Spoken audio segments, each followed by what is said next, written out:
The P-51 Mustang, how a rebellious test changed World War II. October 14, 1943, 27,000 feet above Schweinfurt, Germany, Captain Don Blakeslee, leading the 4th Fighter Group, leveled his P-47 Thunderbolt and scanned the sky. Below him, 316 B-17 flying fortresses lumbered toward their target, ball-bearing factories that fueled Nazi Germany's war machine. But around those bombers, over 300 Luftwaffe fighters circling like sharks, tearing through the American formations. Blakeslee glanced at his fuel gauge, 20 minutes left before he had to turn back. Yet those bombers needed 3 full hours to reach safety in England. The math was brutal. The P-47, America's frontline fighter, had the range of a sports car. It could escort bombers 250 miles into Germany, then abandon them to their fate. Bombers pressing deeper flew defenseless. By day's end, 60 B-17s would be lost, 600 crewmen dead. Reluctantly, Blakeslee ordered his squadron home, leaving the bombers to face 200 German fighters alone. His words echoed through USAAF headquarters. "We need a fighter that can go all the way to Berlin and back. Until we get one, we're sending these bomber boys to their deaths." What Blakeslee didn't know? That fighter already existed. Not in a top-secret lab, but gathering dust in a hangar at Wright Field, Ohio. Rejected by U.S. Army Air Force's procurement, deemed inferior to existing American fighters in official tests, it should have been scrapped long ago, by bureaucratic logic at least. 5 months earlier, in a small Rolls-Royce factory in England, a 30-year-old mechanic named Ronald Harker had committed what his superiors called gross insubordination. He'd test-flown an American fighter without permission, spotted potential trained pilots missed, and written a report that contradicted official assessments. His unauthorized act violated protocols, the chain of command, and proper procedure. Technically, his proposal was illegal. He had no authority to suggest modifications to a foreign air force's warplanes. But Harker saw what fighter pilots, procurement officers, and military planners had all missed. The P-51 Mustang, then dismissed as a mediocre low-altitude fighter, could become World War II's greatest air superiority machine with one simple change. Replace its American Allison engine with a British Rolls-Royce Merlin. That single swap would rewrite aviation history. The story began 2 years earlier in 1941. Britain, fighting Nazi Germany alone, was desperate for fighters. The Spitfire was excellent, but underproduced. The Hurricane was obsolete.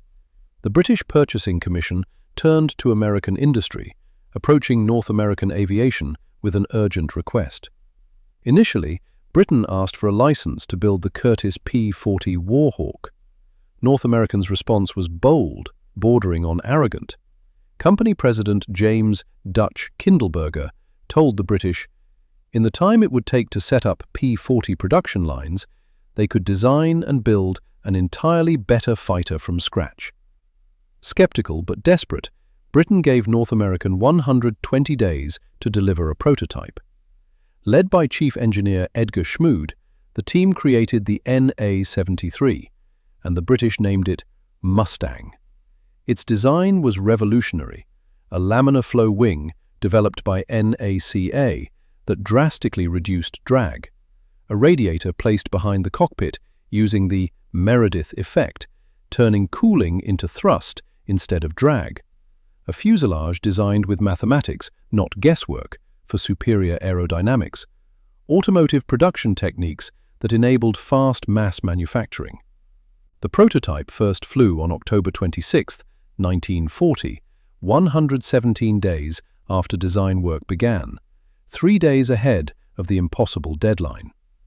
Early tests were promising: 380 miles per hour at 15,000 feet, agile handling, and a 184-gallon internal fuel tank, plus external drop tanks, that gave it longer range than any single-engine fighter of the era. Britain ordered it immediately. By mid-1941, RAF squadrons were receiving the first Mustang Mark I, but a fatal flaw consigned it to secondary roles, even near oblivion. The Allison V1710 engine performed adequately at low and medium altitudes, but above 15,000 feet it faltered. Its single-stage, single-speed supercharger couldn't maintain power as air density dropped. At 25,000 feet, where modern air combat unfolded, the Mustang's performance collapsed. Speed fell below 300 miles per hour, climb rate slowed to a crawl, and maneuverability suffered. German fighters operated comfortably between 25,000 and 30,000 feet. They dive to attack, then climb back out of the Allison-powered Mustang's reach. The RAF reassigned the Mustang to low-altitude tactical reconnaissance and ground attack, jobs where the Allison worked. The USAAF tested it too, reaching a similar conclusion. Exceptional performance below 15,000 feet, their report noted, but above that, it's unsuitable for escort or interception against modern European fighters operating at 25,000 feet and higher. Recommend limited procurement for ground attack only. By mid-1942, the Mustang seemed destined for history's footnote. A promising design hamstrung by a weak engine, useful only for minor tasks, it couldn't meet the critical need for a long-range escort fighter. North American kept building it for small British and US orders, but the company's future seemed tied to other designs, like the B-25 Mitchell bomber. Then, on April 30th, 1943, Ronald Harker made the decision that would change aviation history: the unauthorized test flight. Harker wasn't a fighter pilot. He was a Rolls-Royce test pilot and engine expert at the company's Hucknall factory in England. His job? Test engines, give feedback to engineers. Not evaluate American fighters, not recommend modifications to foreign military aircraft. On April 30th, Harker visited RAF Duxford to observe Mustang Mark I's on tactical reconnaissance missions. The squadron leader dismissed the plane. Great below 15,000 feet, useless above. He offered Harker a flight, probably expecting him to confirm the consensus. Harker climbed into the cockpit for what should have been a routine familiarization flight. But as he put the plane through its paces, he had a revelation. The airframe was exceptional, superb aerodynamics, responsive handling. Everything was perfect, except the engine. And as a Rolls-Royce expert, Harker knew exactly what to do. He knew the Rolls-Royce Merlin inside out. Britain's most successful aero engine, it powered Spitfires, Hurricanes, Mosquitoes, and Lancaster bombers. Its two-stage, two-speed supercharger maintained power even above 30,000 feet. Where the Allison gasped at 25,000 feet, the Merlin hit its stride, producing about 1,420 horsepower there, compared to the Allison's meager 1,000. Flying back to Duxford, a bold idea took shape. What if you paired the Mustang's brilliant airframe with the Merlin's high-altitude power? A fighter with low-speed agility, long range, and high-altitude dominance, the best of both worlds. Landing, Harker acted against orders. Without authorization from Rolls-Royce management, RAF command, or US authorities, he wrote a detailed report urging the Mustang's engine be swapped for a Rolls-Royce Merlin. Dated May 3, 1943, it stated, "The Mustang's airframe is superior to any fighter currently in production. Its only weakness is the Allison's high-altitude performance. Fitting a Merlin will create a plane that combines the Mustang's range and handling with the Merlin's high-altitude power. The result will outperform any operational aircraft. I strongly recommend immediate testing of this configuration." The report reached Air Vice Marshal Sir Wilfrid Freeman, who recognized its potential instantly. Freeman had the authority to act, but faced a diplomatic problem. The Americans had tested and rejected the Mustang. Pointing out their mistake risked offending an ally, and he had no jurisdiction over US aircraft procurement. But Freeman knew winning the war mattered more than diplomacy. He forwarded Harker's report to the Ministry of Aircraft Production with a note: "This may be the most important suggestion to cross my desk this year. We must pursue it, regardless of diplomatic complications. Harker and Freeman didn't know it, but across the Atlantic, Rolls-Royce's US licensee, Packard Motor Company, was already exploring the same concept. At Wright Field, a handful of engineers had quietly advocated for a Merlin-Mustang combination for months, only to be blocked by procurement bureaucracy. The bureaucratic battle. The idea of re-engining the Mustang wasn't new. Engineers had floated it informally, but officials rejected it for reasons that seemed logical individually, yet catastrophic together. National pride. The Allison was American, the Merlin was British. National pride and industrial policy favored US-built engines for US planes. Supply shortages. The Merlin was already in short supply for British aircraft. Diverting it to US fighters would cut Spitfire and Lancaster production. Inefficiency. Reworking an existing plane for a different engine took time and resources. Why modify a rejected design when other fighters were available? Inertia. Procurement had invested in other solutions. The P-47 Thunderbolt and P-38 Lightning were approved, in production, and deployed. The system was committed to them. Admitting the Mustang was better meant admitting a mistake, and bureaucracies hate admitting mistakes. By spring 1943, the bomber crisis was impossible to ignore.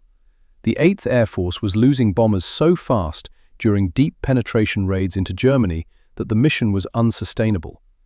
The P-47 was a tough fighter but short-ranged. The P-38 had range but suffered frequent mechanical failures in European weather. Neither could escort bombers all the way to Germany's heartland. The crisis demanded a solution, and Harker's report provided it. Freeman contacted the US Army Air Forces through official channels, suggesting testing of the Merlin-powered Mustang might prove valuable. The American response was frosty. A Wright Field memo dated May 22 read, "We have noted the RAF's suggestion to fit a Merlin engine to the P-51. However, we are committed to the P-47 and P-38 for escort duties. Modifying a plane already rejected as unsuitable for high-altitude operations appears an inefficient allocation of engineering resources." But Freeman had an ace up his sleeve. Rolls-Royce had already begun the conversion, without US permission, without official approval. At Hucknall, engineers stripped the Allison from a Mustang Mark I, serial number AL975, and began fitting a Merlin 61. It was, in effect, mechanical theft. The Mustang belonged to the RAF, bought from the US under Lend-Lease. Modifying it without the manufacturer's or purchaser's consent violated every agreement. But with Freeman's tacit approval, Rolls-Royce pressed on. The conversion required extensive engineering work. The Merlin was larger than the Allison, so engine mounts, cowlings, and cooling systems had to be redesigned. The propeller was replaced to match the new engine's power characteristics, and the fuel system was modified. The project took 4 months. The game-changing test. The modified plane, named Mustang Mark X, made its first flight on October 13, 1943, with Ronald Harker at the controls. He climbed to 25,000 feet and opened the throttle. The results exceeded even his most optimistic predictions. At 25,000 feet, the Merlin-powered Mustang hit 430 miles per hour, 70 miles per hour faster than the Allison version at the same altitude. Climb rate was exceptional. Handling remained superb, and crucially, its range, already outstanding with the Allison, stayed the same. The Merlin burned fuel at a similar rate, meaning the Mustang's legendary endurance carried over to the high-altitude version. Harker's flight test report, dated October 15th, was succinct. "The Merlin Mustang is the finest fighter I have flown at any altitude. Its performance surpasses the Spitfire Mark IX above 20,000 feet, while maintaining a 200% range advantage.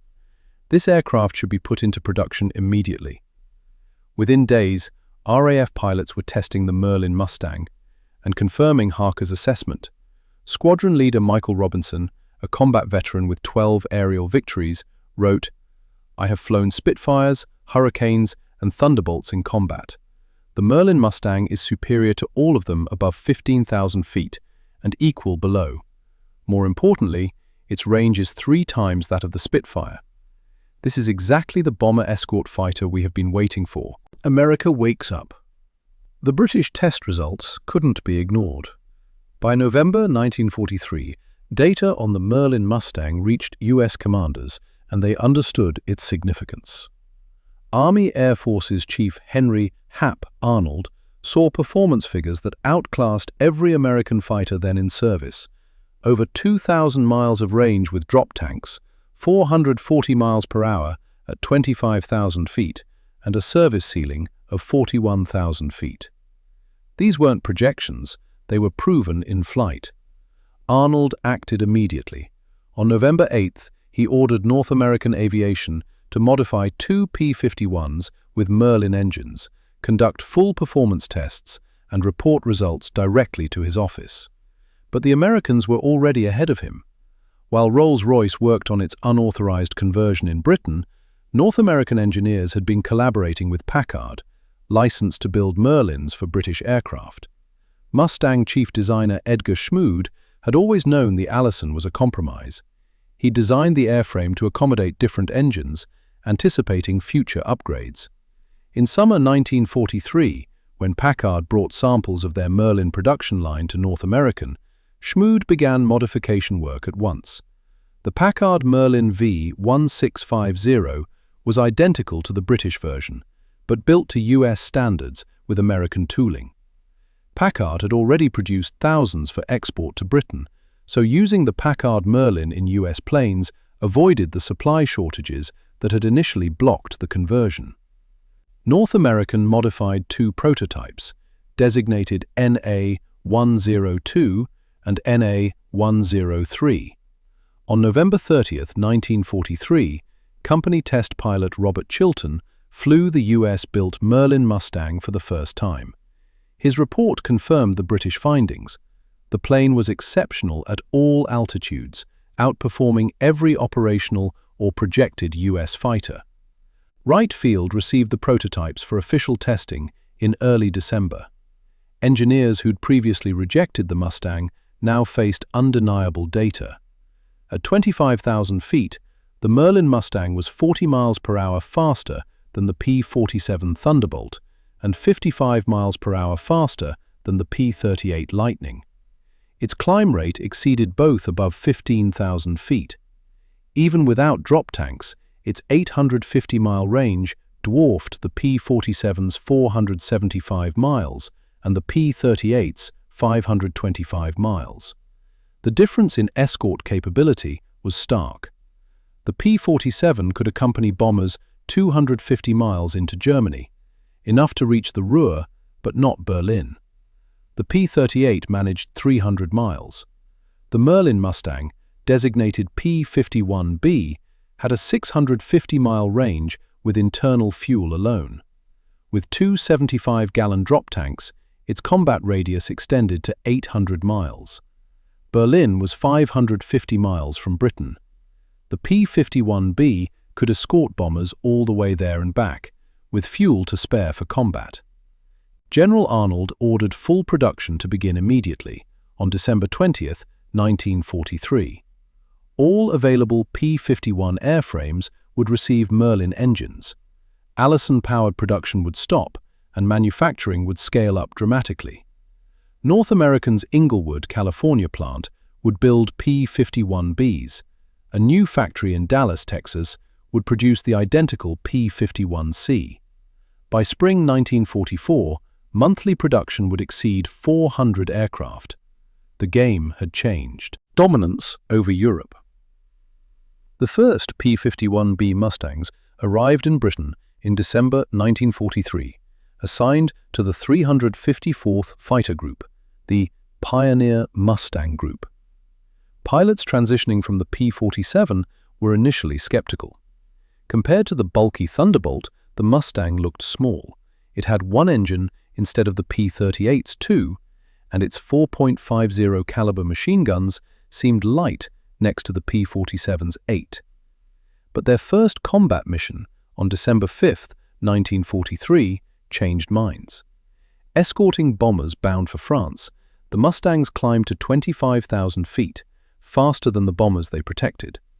Their cruising speed let them weave in and out of the formation without burning excess fuel. When Luftwaffe fighters appeared, the Mustangs dived to attack. The Germans had never faced an American fighter with that kind of acceleration. Lieutenant Charles Gumm, on his first Mustang mission, encountered two FW-190s attacking the bombers. He dived from 28,000 feet at over 500 miles per hour. The Germans, seeing an American fighter approaching that fast, assumed it was a diving P-47 and expected it to stall. But Gumm stayed with them, clinging to their tails through evasive maneuvers, out-turning and out-climbing them. He shot down both, then climbed back to bomber altitude, with fuel remaining. His combat report read, "The P-51 can do everything the P-47 can, and it can follow the bombers all the way home. This changes everything." By January 1944, multiple fighter groups were converting to Mustangs. The 357th Fighter Group received theirs in February. The 4th Fighter Group, led by Don Blakeslee, who'd begged for a long-range fighter after Schweinfurt, switched in March. They learned the same lesson. The Mustang wasn't just better in some ways, it was better in almost all. Kill-to-loss ratios told the story. In January and February 1944, P-51 units achieved an 11-to-1 kill ratio against German fighters. The P-47, a solid performer, averaged 7-to-1. The P-38, 5-to-1. The Mustang's combination of performance, range, and handling was devastating. German pilots who'd learned to defeat the P-47 and P-38 faced an entirely new challenge. Major Gunther Rau, a Luftwaffe ace with over 200 victories, encountered the P-51 in March 1944. His post-war report stated, "The new American fighter is superior to our aircraft in almost every performance category. It's faster, climbs better, has longer range, and handles beautifully. Our only advantages were firepower. Our 20mm and 30mm cannons are more destructive than their .50 cals, and experience. Our pilots averaged hundreds of combat hours compared to their dozens, but as their pilot quality improved, those advantages shrank. Our experienced pilots were dying faster than we could replace them." Strategic impact. The arrival of the P-51 in numbers transformed the strategic bombing campaign. Before the Mustang, daytime raids on Germany's heartland were a calculated gamble. Losses of 5 to 10% per mission were common, odds that meant a bomber crew was nearly certain to be killed or captured before completing 25 missions. Those unsustainable losses threatened to end daytime bombing entirely. The Mustang, which could escort bombers to and from targets, changed that. On the March 1944 bombing missions to Berlin, the first American raids on the German capital, losses fell below 4%, despite facing the Luftwaffe's most experienced pilots. The Mustang's presence throughout the flight prevented the massed attacks that had devastated unescorted formations. But the Mustang's impact went beyond protecting bombers. In January 1944, General James Doolittle, commander of the 8th Air Force, issued an order that fundamentally changed fighter tactics. Previously, fighters had stayed close to bombers, adopting a defensive posture against German attacks. Doolittle's new directive: destroy the Luftwaffe, whether in the air or on the ground. The Mustang's range made this possible. Fighter groups could sweep ahead of bombers, attacking German fighters before they organized. They could leave the formation to chase individual German planes, knowing they had enough fuel to return. Increasingly, they strafed German airfields, destroying planes on the ground. German tactical orders from spring 1944 revealed growing desperation. A March 28th directive noted, "American long-range fighters, identified as P-51 Mustangs, now accompany all bomber formations. These fighters outperform our Bf-109G and FW-190A above 20,000 feet. Pilots are instructed to avoid prolonged combat with P-51s. Attack bombers quickly, then disengage before the escorts can react." But escaping the Mustang was easier said than done. The Luftwaffe's only performance edge was dive speed, and that was marginal. In climb, turn, and acceleration, the Mustang matched or exceeded German fighters. Pilots learned that engaging bombers meant fighting through Mustang escorts. Engaging Mustangs meant near-certain defeat. Statistics from spring and summer 1944 showed the shift. In March, the 8th Air Force lost 131 bombers. In April, 70. May, 61. June, 42. The drop correlated directly with increasing Mustang availability. As more units converted to the P-51, bomber losses fell and fighter kills rose. The Luftwaffe was being destroyed in a war of attrition it couldn't win. American industry built fighters faster than Germany could replace losses. American pilots trained faster than Germany could replace its veteran crews. On D-Day, June 6, 1944, Allied air superiority was so complete that the Luftwaffe flew just 319 sorties, compared to over 14,000 Allied sorties. Mustangs patrolled high above the beaches, ensuring German fighters couldn't mass against the invasion. By late summer 1944, the Luftwaffe's daytime fighter force was effectively shattered. It still existed, still flew missions, but it could no longer protect German cities from daytime bombing or support ground forces against the Allied advance. Aces and their mounts. The P-51 became the fighter of choice for America's most successful World War II pilots. Major George Preddy, with 26.83 victories, was the top Mustang ace. Major John Meyer scored 24 kills in the P-51. Colonel Francis Cabreski, already an ace in the P-47, added 6.5 more victories in the Mustang. Captain Chuck Yeager, later famous for breaking the sound barrier, scored 11.5 wins in the P-51, including 5 in one day on October 12, 1944. Pilots loved the Mustang not just for its performance, but for its usability. The bubble canopy, introduced on later models, gave 360-degree visibility. It handled smoothly yet responsively, stable as a gun platform in combat, agile enough to outmaneuver enemies. It was forgiving, too, tolerating mistakes that would have been fatal in less stable planes. Major George Preddy, interviewed weeks before his death in December 1944, described it. "It's good in every way. Fast, climbs well, tight turn radius, long range. But what makes it special is how it combines all those. Other fighters might match it in one area, but the Mustang is competitive in all. You can't corner a skilled Mustang pilot. If the fight goes bad, he can always extend and escape, then come back when he has the advantage. That versatility makes it deadly." Reliability was another unsung strength. The Packard Merlin was tough and easy to maintain. The airframe was rugged, capable of bringing pilots home, even with battle damage that would destroy other fighters. Captain Donald Lopez, who flew 70 missions in the Mustang, described returning from one mission with 67 bullet holes, a damaged aileron, and a faulty rudder. The plane flew like it was angry, but it flew. Any other fighter would have been uncontrollable. The Mustang got me home safe. The ultimate Mustang. The P-51B and C were game changers, but North American kept improving the design. The most important upgrade was the P-51D, which entered production in March 1944. It featured a bubble canopy, replacing the framed version, for vastly improved visibility, upgraded to 6.50 caliber machine guns, and aerodynamic tweaks that pushed its speed to 447 miles per hour at 25,000 feet. The P-51D became the definitive Mustang, with 9,823 built, more than half of all Mustangs produced.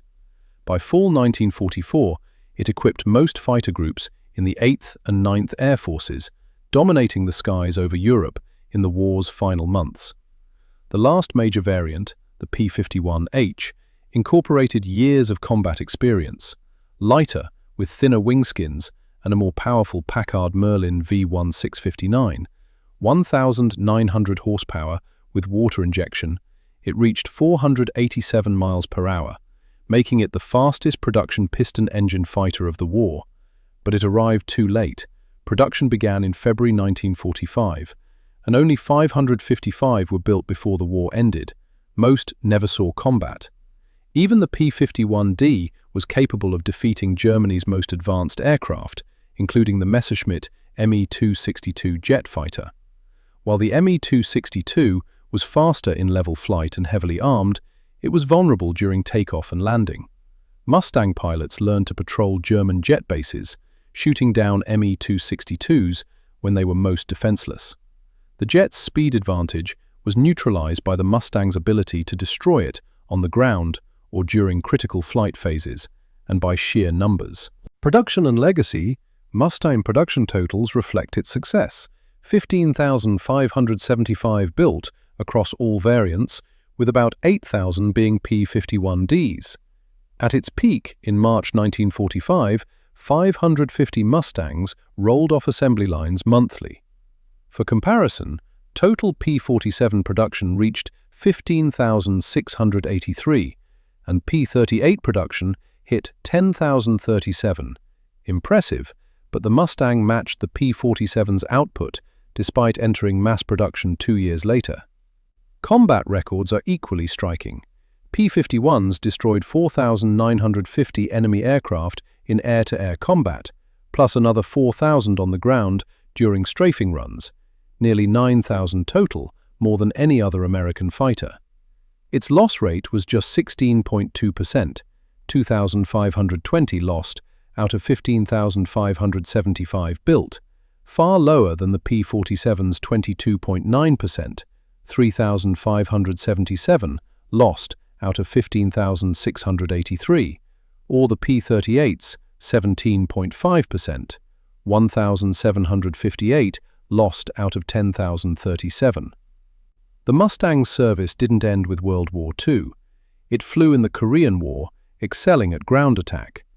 Air forces around the world used it into the 1950s and 1960s. Some nations employed it for special missions into the 1980s. Today, over 150 Mustangs remain airworthy, thrilling airshow crowds and keeping alive the memory of its achievements. The true legacy.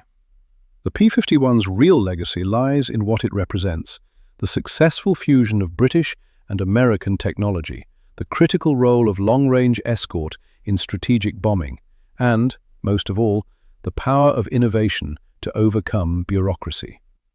Ronald Harker's unauthorized test in April 1943 violated protocols and the chain of command. His report contradicted official assessments. His actions could have ended his career. Instead, his technical insight and willingness to challenge the system created the fighter that won air superiority over Europe. Don Blakeslee, who'd watched bombers fall at Schweinfurt, flew the Mustang until war's end. He scored 15.5 confirmed kills, and the 4th Fighter Group under his command destroyed over 580 enemy aircraft, more than any other in the 8th Air Force. In a post-war interview, he reflected, "We had courage, we had numbers, we had industrial capacity. But before the Mustang, we didn't have the tool to get the job done. Once we did, everything changed. We went from barely surviving to dominating the sky. The Mustang didn't just protect bombers, it hunted down German fighters wherever they were. It was exactly the fighter we needed, delivered just in time." From rejected design to war-winning weapon, the transformation took less than 12 months. From Harker's unauthorized test in April 1943 to the Mustang's dominance over Germany's skies by spring 1944. In that year, a mechanic's illegal idea became proven engineering. Bureaucratic rejection turned to enthusiastic acceptance, and a discarded plane became America's deadliest fighter.